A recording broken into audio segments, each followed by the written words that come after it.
stand up. Please stand up. Please don't try and stand up right now. Stand up. Sister, are you South African? Are you South African?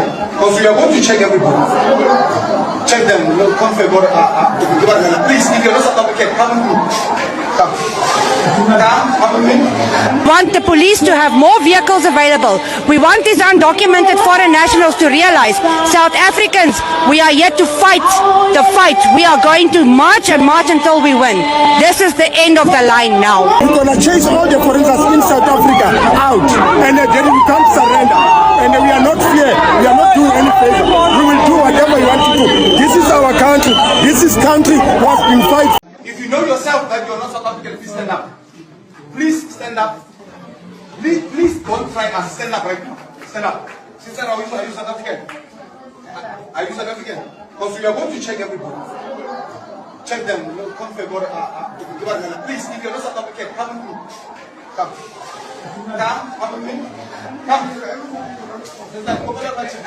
Come. You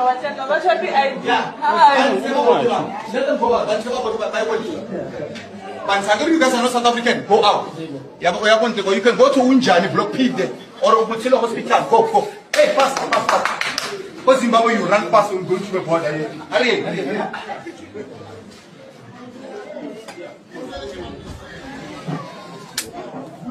South African?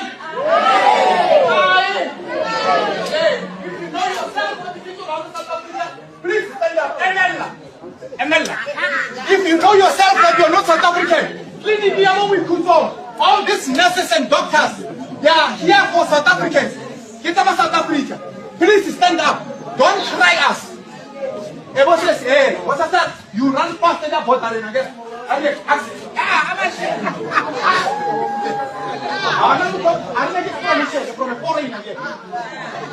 See, South African people are scared of white people.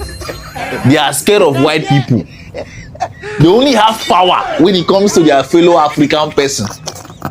But they cannot chase out white people in their country. They cannot chase out white people in their country. But when they see a fellow African, they start attacking the fellow African. Leave our country, leave our country. Start destroying their shop, beating them up. But these same South African people cannot chase out 15% of white people in their country. They cannot do it. Because of what? South African people, they are scared of white people. The only power is for black people. Is their fellow Africans. They want to attack their fellow Africans constantly. Leave our country, leave our country. But 15% of the white people in your country, you cannot chase them out. You cannot chase them out.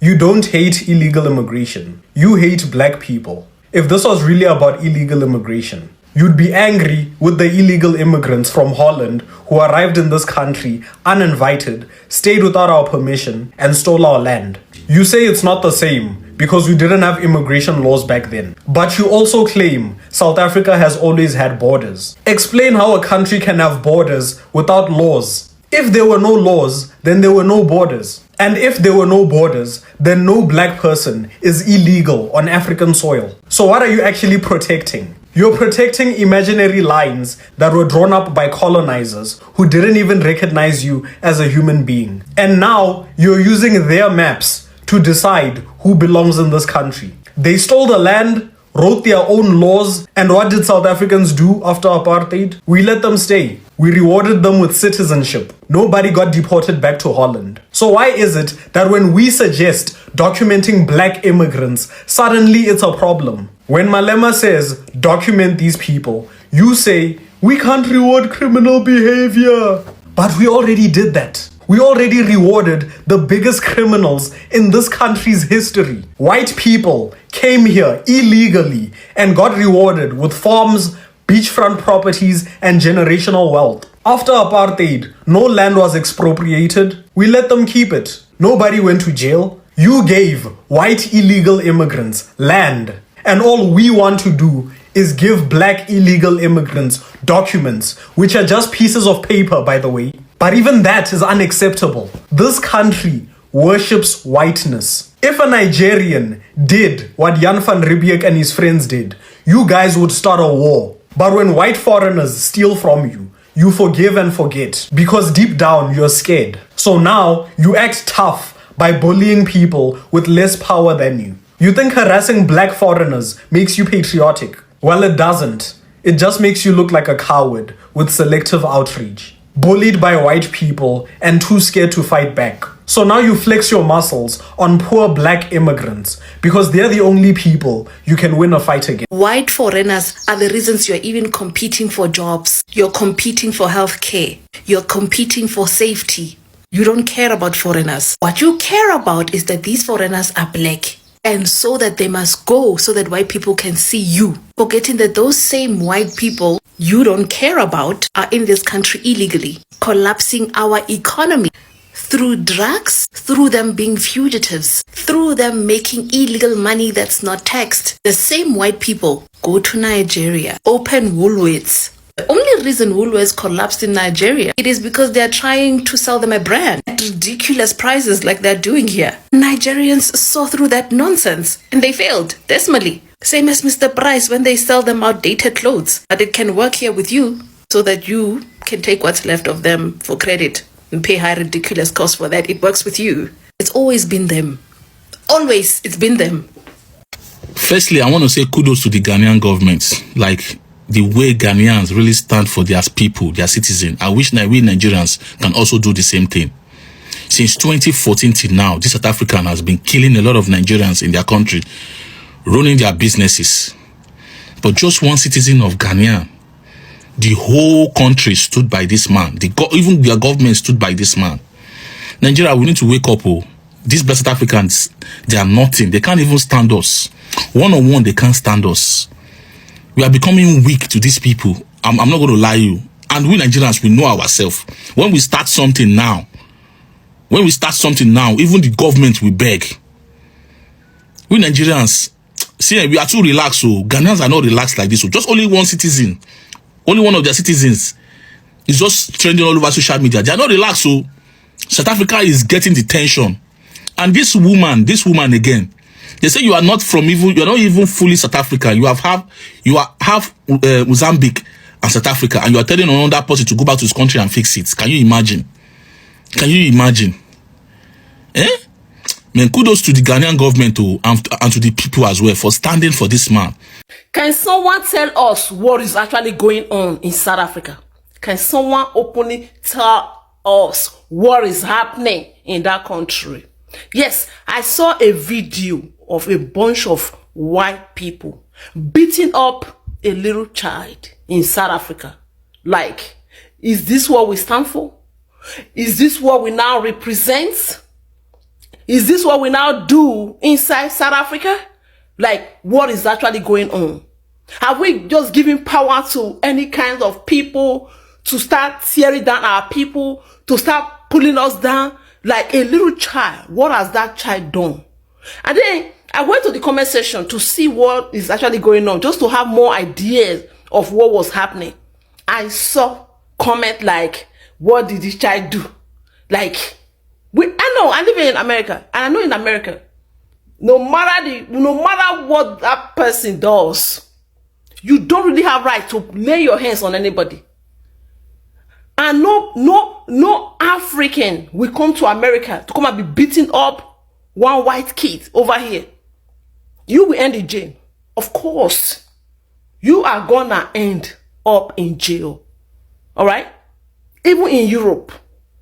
Guys, what is going on? South Africans, can you guys tell us what is going on in South Africa? South Africa is actually not safe right now. For visitors, for foreigners. Are you guys now telling us that South Africa is not a safe zone to go? Or it's not a safe place to be? It's not even safe for the little children? Is that what you guys are trying to present to the world? You guys own us explanation that you must have to explain what is going on. This is a message to the black South Africans. Why aren't you attacking the white South Africans and ask them to leave your country? Because your country, you don't own it. The white people in your country, they own your country. That's why you can't even do shit. When you say that immigrants, the other Africans are coming in your country and they're taking your jobs, your resources, what do you own? You don't even own anything in the country. Every single big companies, every single big investments have been invested by the white South Africans, not you. So don't sit here and tell people that they're taking your things. Black South Africans don't own anything in South Africa. White people in South Africa can give their jobs to who they fucking want. If they wanted to hire you, they would hire you. So they're hiring the people who come from Ghana, from Nigeria, who are willing to work. That is something you don't want to do. You want to sit on your couch. You just want to sit in your house and complain and complain and complain. You have been spoiled. You have forgotten who is the reason why you have that freedom now. All the other countries in Africa are the reason why you have the freedom, and you're here to complain. Hey loves, going to South Africa was one of my destinations. Was a country back in my dream basket.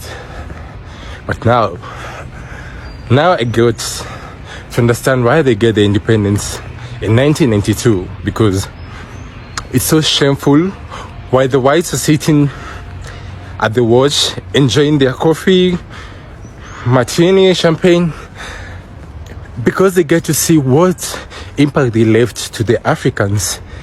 Xenophobia that's happening in South Africa, oh God, it's so heartbreaking to see what fellow Africans are doing to their fellow Africans in their countries. And xenophobia is real. I used to know the xenophobia as a meaning. I never got to see the other side of it, but now A South African woman tells a Ghanaian man to go and fix his own country. That video goes viral and the whole world watches us as we fight each other again. But before you point fingers at South Africa, let's talk about 1969, when Ghana expelled over 2 million people from their borders, and most of them were Nigerian. Then in 1983, Nigeria answered. 2 million undocumented West African migrants gone, more than half of them Ghanaian. And the bag that they packed their lives into, well, Nigeria called it the Ghana Must Go bag. And that bag still sits in markets across West Africa today, a monument to our division. And now some Ghanaians hold grudges against Nigerians, and some Nigerians look down on Ghanaians. Some African Americans reject their African heritage, and African parents warn their children away from the diaspora. We are a house divided, and we keep handing our enemies the tools to tear us apart. When the colonizers came, they didn't outnumber us. They found a continent of kingdoms.